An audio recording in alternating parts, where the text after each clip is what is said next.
तो इस वक्त हम सीधा रुख कर रहे हैं मानसा का, जहां पर सिद्धू मूसेवाला की हत्या हुई थी। हमारे सहयोगी मुकेश सिंह सेंगर लगातार वहां पर बने हुए हैं और हर पहलू की जांच कर रहे हैं। वहां पर उन्होंने लोगों से भी बातचीत की है। मुकेश, इस मामले ने पूरे पंजाब को एक तरह से हिलाकर रख दिया है, क्योंकि ये बहुत बड़े मामले के तौर पर उभर कर आया है। एक के बाद एक ताबड़तोड़ गोलियां वहां पर चलाई गई हैं। जांच इस वक्त कहां पर पहुंची है मुकेश? और एक सबसे बड़ा सवाल जो खड़ा हो रहा है कि आखिर रविवार को सिद्धू बिना बुलेट प्रूफ कार और बिना सुरक्षा गार्ड्स के क्यों निकले थे? क्या इसको लेकर कोई जवाब मिल पाया है? देखिए, बिल्कुल अलग अलग एंगल से इस पूरे मामले की जांच चल रही है और ये भी जांच चल रही है कि आखिर सिद्धू मूसेवाला क्यों बिना सुरक्षा के और बिना बुलेट प्रूफ गाड़ी के बाहर निकले थे। इसको लेकर भी जांच चल रही है।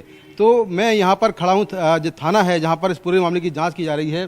थाने में ये वो गाड़ी है जिसमें सिद्धू मूसेवाला सवार थे और इस गाड़ी में जो गोलियों के निशान हैं वो आप देख सकते हैं कि कितनी सारी गोलियाँ गाड़ी में मारी गई हैं। लेकिन वहीं दूसरी ओर ये वो गाड़ी है, वाइट रंग की बोलेरो, इसमें जो आरोपी थे वो सवार होकर आए और ये गाड़ी भी अब पुलिस ने कल ही बरामद कर ली थी मौके से, क्योंकि आरोपी ये गाड़ी छोड़कर भाग गए थे। आप देखें कि इस गाड़ी का नंबर है DL10CT 0196। देखने से ऐसा लगेगा कि गाड़ी दिल्ली की है, लेकिन ये नंबर फर्जी है। दरअसल ये गाड़ी फिरोजपुर के रहने वाले शमशेर सिंह की गाड़ी है और इस गाड़ी में फेक नंबर प्लेट लगाई गई थी। आप देखें कि गाड़ी को पुलिस ने कल ही बरामद कर लिया था। इस गाड़ी में भी 4 से 5 शूटर सवार थे। तो इस गाड़ी को पुलिस ने कल बरामद कर लिया था और गाड़ी के अंदर मैं आपको कुछ चीज़ें और दिखाता हूँ। ये देखिए, गाड़ी में ये 2 नंबर प्लेट रखी हुई हैं। एक का नंबर है PB05 AP6114 और दूसरी नंबर प्लेट ये रखी हुई है, इसका भी सेम नंबर है। तो इस तरह की नंबर प्लेट्स भी जो हमलावर थे उन्होंने गाड़ी के अंदर रखी हुई थी कि जहां ज़रूरत पड़ेगी वहां पर गाड़ी की नंबर प्लेट को चेंज कर लेंगे। ये सारी नंबर प्लेट जो है फेक हैं, इनमें नंबर फर्जी हैं। जो नंबर पीछे लगा हुआ है वो भी फर्जी है और ये जो नंबर्स हैं ये भी फर्जी हैं। तो इस तरह की नंबर प्लेट्स 2 से 3 इस गाड़ी के अंदर पड़ी हुई हैं। ये बोलेरो कार थी जिसको पुलिस ने कल बरामद कर लिया था। एक और गाड़ी थी, ये कुल 2 गाड़ियां थी जिनसे हमलावर सिद्धू मूसेवाला का पीछा कर रहे थे और उसमें से एक गाड़ी में सवार होकर वो सभी लोग भाग गए और ये गाड़ी वहीं पर छोड़ गए। तो इस गाड़ी को पुलिस ने बरामद कर लिया है। इसकी फॉरेंसिक जांच भी हुई है और जांच के बाद फिलहाल इस गाड़ी को जब्त कर लिया गया है। अभी पुलिस अलग अलग एंगल से पूरे मामले की जांच कर रही है। सबसे बड़ा जो एंगल है गैंगवार का है और उस एंगल से भी जांच लगातार जारी है। जी मुकेश, जिस गाड़ी को सिद्धू खुद चला रहे थे, वो थार गाड़ी, उस पर अभी आप निशान दिखा रहे थे। एक बार फिर से आप अगर वो निशान हमको दिखाएं कि किस तरह से क्या स्थिति वहां पर है, क्योंकि एक के बाद एक ताबड़तोड़ गोलियां, 30 से ज्यादा गोलियां उस वक्त चलाई गई और सिद्धू खुद वो गाड़ी चला रहे थे। और सबसे बड़ी बात यह है कि ये वो गाड़ी नहीं थी जो बुलेट प्रूफ थी। अगर ये बुलेट प्रूफ होती तो शायद सिद्धू की जान बच जाती। तो कहीं ना कहीं ये गाड़ी एक बहुत बड़ी वजह रही जब सिद्धू की जो जान गई है। उस गाड़ी को थोड़ा दिखाएं आप हमारे दर्शकों को, क्योंकि अब फॉरेंसिक जांच भी उसकी की जा रही है।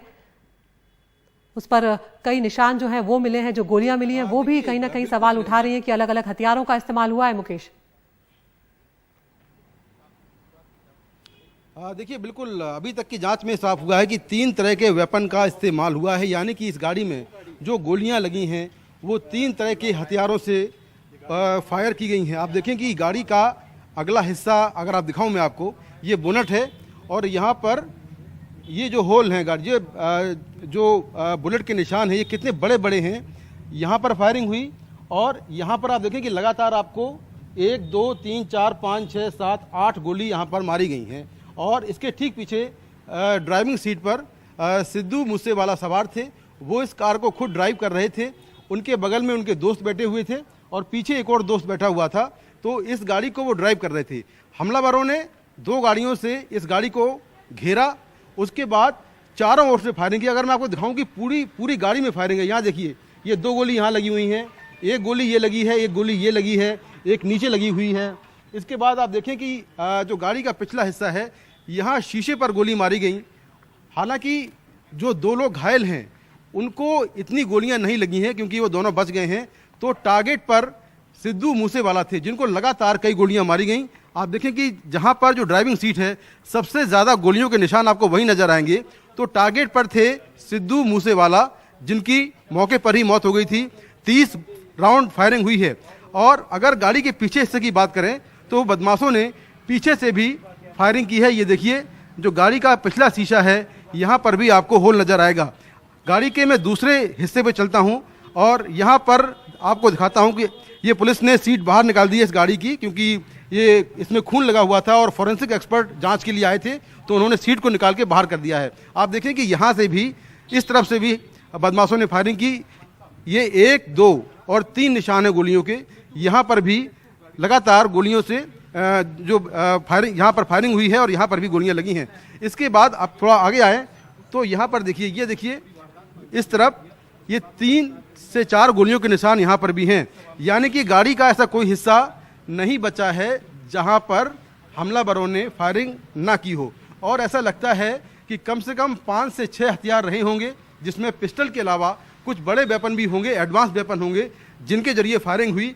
क्योंकि जो गोलियों के निशान हैं जहां पर ये घटना हुई है, उससे काफ़ी दूर दूर तक जो दीवारें हैं घरों की, वहां पर गोलियों के निशान देखे गए हैं। तो ऐसा लगता है कि किसी बड़े हथियार से फायरिंग हुई और जो गोलियों के निशान हैं, जो गोलियों की रेंज है, वो काफ़ी दूर तक गई है। क्योंकि अगर आप पिस्टल से फायर करते हैं तो मैक्सिमम रेंज 100 मीटर की होती है एक पिस्टल की, और उसका जो फायर है वो वहीं तक जाता है। लेकिन किसी बड़े वेपन से आप अगर फायरिंग करते हैं तो दूर तक आपका निशाना जाता है और गोलियां जो हैं वो दूर तक जाती हैं। तो यहाँ पर जो पूरी गाड़ी है, इसी गाड़ी में सवार होकर सिद्धू मूसेवाला अपने घर से निकले थे।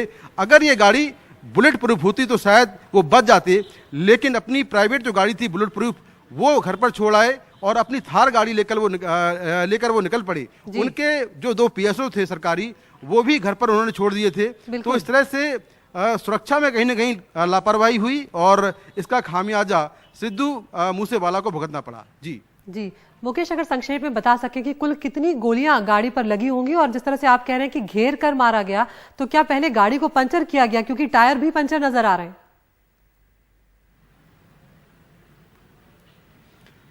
देखिए, बिल्कुल आप देखें कि गाड़ी के सभी टायर पंचर हैं और ऐसा लगता है कि टायरों में भी गोली मारी गई है। हालांकि यहाँ से कोई गोली के निशान नहीं दिख रहे हैं, लेकिन जिस तरह से सभी टायर पंक्चर हैं, ऐसा लगता है कि टायरों में भी गोली मारी गई है। 2 गाड़ियाँ थीं जो इस गाड़ी का पीछा कर रही थीं, जिसमें एक तो ये बुलेरो जो दिख रही है आपको, और एक और गाड़ी थी जिसमें हमलावर भाग गए हैं। तो ये 2 गाड़ियाँ जैसे ही सिद्धू मूसेवाला अपने घर से निकले, उसके बाद ये 2 गाड़ियाँ थोड़ी दूर पर जाकर उन्होंने पीछा करना शुरू कर दिया।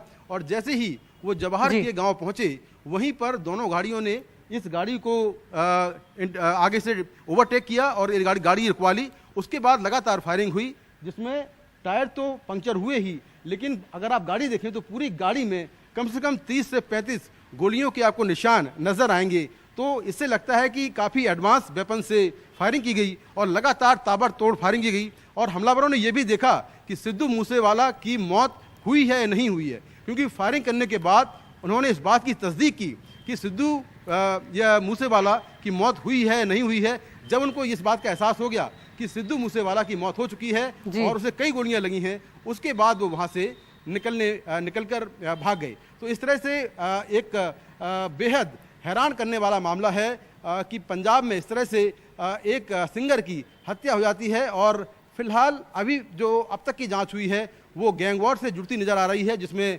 लॉरेंस बिश्नोई और गोल्डी बरार, इन दोनों का नाम सामने आ रहा है। और दोनों ने इस बात को स्वीकार भी किया है कि उन्होंने ही सिद्धू मूसेवाला की हत्या करवाई है। लेकिन फिलहाल पुलिस अभी कई एंगल से जांच कर रही है। अभी तक इस मामले में कोई गिरफ्तार नहीं हुआ है। कम से कम 6 लोग डिटेन हैं, जिनसे पूछताछ जारी है। जी शुक्रिया मुकेश, इस तमाम जानकारी के लिए। विस्तार से आपने बताया कि किस तरह से जो सिद्धू मूसेवाला गाड़ी चला रहे थे वो किस स्थिति में आ गई है, चारों तरफ से उसमें गोलियां मारी गई हैं।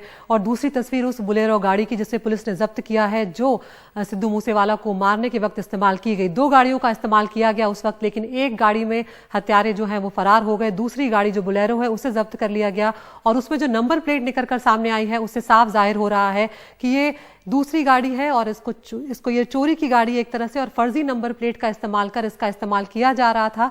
और यहाँ पर इस तरह तरह से सिद्धू मूसेवाला को निशाना बनाया गया, और खासकर उस दिन जिस दिन वो अपने गनर्स को साथ लेकर नहीं चल रहे थे, जिस दिन वो अपनी जो बुलेट प्रूफ कार है उसको साथ लेकर नहीं चल रहे थे, तो किसने उस मूवमेंट की जानकारी दी सिद्धू मूसेवाला की, ये भी जांच का विषय और बहुत बड़ा सवाल है। अब हम रुक कर रहे हैं हमारे सहयोगी मोहम्मद गजाली का, जो मौजूद है मानसा गांव में। मोहम्मद, यहाँ पर पूरे परिवार के लिए इस वक्त बहुत ही मुश्किल घड़ी है। 28 साल का बेटा, 28 साल का भाई उन्होंने गंवा दिया। बहुत मशहूर थे सिद्धू मूसेवाला गजाली, और बहुत ही कम उम्र में इतनी शोहरत उन्होंने हासिल की थी। क्या जानकारी मिल रही है इस वक्त मोहम्मद गजाली यहाँ पर उनके अंतिम संस्कार को लेकर, क्योंकि लाखों उनके फॉलोअर्स थे और हमने देखा कि किस तरह अस्पताल के बाहर भी लोग इकट्ठा हुए थे विरोध प्रदर्शन करने के लिए उनकी हत्या को लेकर। जी देखिए, फिलहाल उनके क्रिमेशन या अंतिम संस्कार या पोस्टमार्टम की कोई पुष्टि, कोई खबर, कुछ कंफर्मेशन नहीं है। सुबह से लोग जो हैं, उनके जो प्रशंसक हैं, उनके जो फ़ैन हैं, वो सिविल अस्पताल मानसा के बाहर विरोध प्रदर्शन कर रहे हैं कि जल्द से जल्द न्याय की जाए।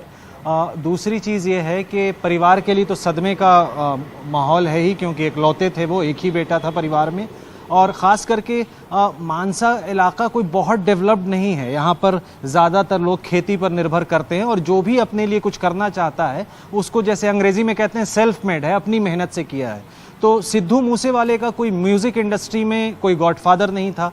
वो खुद अपना गाना लिखते थे, और उनके ऊपर जो आरोप लगते हैं कि उन्होंने हथियारों को ग्लोरीफाई किया या नशे को ग्लोरीफाई किया, तो उसका भी एक डिफरेंट कॉन्टेक्स्ट है, क्योंकि वो 17-18 साल की उम्र में कनाडा चले गए, वहाँ के किसी फेमस रैपर से वो इंस्पायर्ड थे। तो अगर इस तरह से देखा जाए तो एक छोटे शहर का लड़का 27-28 साल की उम्र में अपनी कमाई से उसने घर का खर्चा चलाया या बेहतर से बेहतर ज़िंदगी करने की कोशिश की। जो उनकी आलोचना होती है वो उनके गायकी के लिए होती है, लेकिन उनके अंदर हुनर था, तभी आज बड़े बड़े सितारे, नामवर सितारे उनको याद कर रहे हैं, अपनी श्रद्धांजलि दे रहे हैं। दूसरी बात यह है कि पंजाब सरकार पर बहुत सवाल उठते हैं। दो सबसे अहम सवाल ये हैं कि जब आपने सिक्योरिटी घटाई तो क्या ऐसी जानकारी थी कि कोई थ्रेट नहीं है, उनकी जान को कोई ख़तरा नहीं है, और अगर ये जानकारी थी तो फिर सिक्योरिटी क्यों हटाई, और अगर जानकारी नहीं थी तो वो और ज़्यादा ख़तरनाक चीज़ है कि सरकार को इंटेल ही नहीं मिल रही है, या ऐसी भूल चूक जिसमें एक नामी सिंगर, हालांकि किसी भी नागरिक की हत्या दिन दहाड़े हो जाए वो गलत है, लेकिन एक ऐसे नागरिक को जिसके बारे में इंटेल, आईबी, रॉ, वीआईपी हैं, तो सब तरह की जानकारी सरकार रखती है। ऐसे में दिन दहाड़े कोई उनको ट्रेल कर रहा है, गांव के इलाके में सबके सामने 2 गाड़ियों से मार रहा है, निकल जा रहा है, तो कानून व्यवस्था तो बहुत बड़ी चुनौती है सरकार के लिए। खास करके अगर आप कोई भी काम ऐसा करते हैं, सरकार जो है हर चीज़ की जिम्मेदारी लेती है, चाहे सिटीजन्स की सेफ्टी हो, उनकी नौकरी की हो, उनके खाने पीने की हो, सोसाइटी की जिम्मेदारी सरकार की भी होती है। ऐसे में अगर सिद्धू मूसेवाला जैसे नागरिक की हत्या हो जाती है या किसी की भी हत्या हो जाती है तो लॉ एंड ऑर्डर पे सवाल उठता भी है। और दूसरी सबसे अहम बात कि सरकार की आलोचना ये भी हो रही है कि जब मुख्यमंत्री या जब ये सुरक्षा कवच घटाना कह लें या हटाना कह लें, इसकी जब लिस्ट बाहर आई थी तो उस वक्त भी विपक्ष ने कहा था कि इतनी हाई प्रोफाइल लिस्ट है, ऐसी जानकारी, खुफिया जानकारी आम लोगों के किसी पब्लिक इंटरेस्ट में नहीं है या नहीं देनी चाहिए, इससे जान को और खतरा बनता है। सरकार ने इस पे कहा था कि ये हमारी कोशिश है कि पंजाब में वीआईपी कल्चर को खत्म करें। वहीं जो डीजीपी हैं उन्होंने कहा कि हमने टेम्पररी अरेंजमेंट के लिए कुछ दिनों के लिए या अस्थायी रूप से हमने लोगों को सिक्योरिटी कवर के लिए हटाया है, क्योंकि आगे ऑपरेशन ब्लू स्टार की एनिवर्सरी है या सालगिरह है, तो लॉ एंड ऑर्डर से कानून व्यवस्था को बेहतर बनाने के लिए। तो कहीं ना कहीं कोई समन्वय नहीं मिलता है सरकार के वक्तव्य में, डीजीपी के वक्तव्य में। फिर आज डीजीपी को यह भी कहना पड़ गया कि मैंने कभी सिद्धू मूसेवाला को गैंगस्टर नहीं कहा। तो शुरुआती ही जांच में जब आप इतना एक कदम आगे 2 कदम पीछे लेते हैं तो लोगों के मन में सरकार को लेकर या उसकी मंशा को लेकर किसी तरह का शक पैदा होता है। हालांकि मुख्यमंत्री ने तो सख्त बयान देते हुए कहा है कि जल्द से जल्द पकड़े जाएंगे। ये भी सूचना आ रही है सूत्रों के हिसाब से कि उत्तराखंड में किसी की गिरफ्तारी भी हुई है और पंजाब पुलिस उसको उत्तराखंड लेके आ भी रही है, लेकिन वो किसकी गिरफ्तारी हुई है, उसका क्या रोल था जिस बंदे को गिरफ्तार किया गया, उसकी पुष्टि होना अभी बाकी है। बहुत शुक्रिया गजाली, अपडेट के लिए हम आपके पास आते रहेंगे। तो एक के बाद अभी कई जो खुलासे इस मामले में सामने आ रहे हैं, जिस तरह से गजाली बता रहे हैं कि एक गिरफ्तारी उत्तराखंड से हुई है जिसे पंजाब पुलिस पंजाब लेकर आ रही है और उसकी कड़ी भी जांच की जाएगी, लेकिन पंजाब सरकार कहीं ना कहीं सवालों में है, क्योंकि जब आप इतना बड़ा फैसला लेते हैं तो उससे पहले समीक्षा की जाती है कि किसको खतरा है, किसको खतरा नहीं है। और जब आपके फैसला लेने के 24 घंटों के भीतर इतनी बड़ी वारदात हो जाती है तो सवाल उठना लाजमी है। एक छोटे से ब्रेक के लिए यहां पर रुक रहे हैं।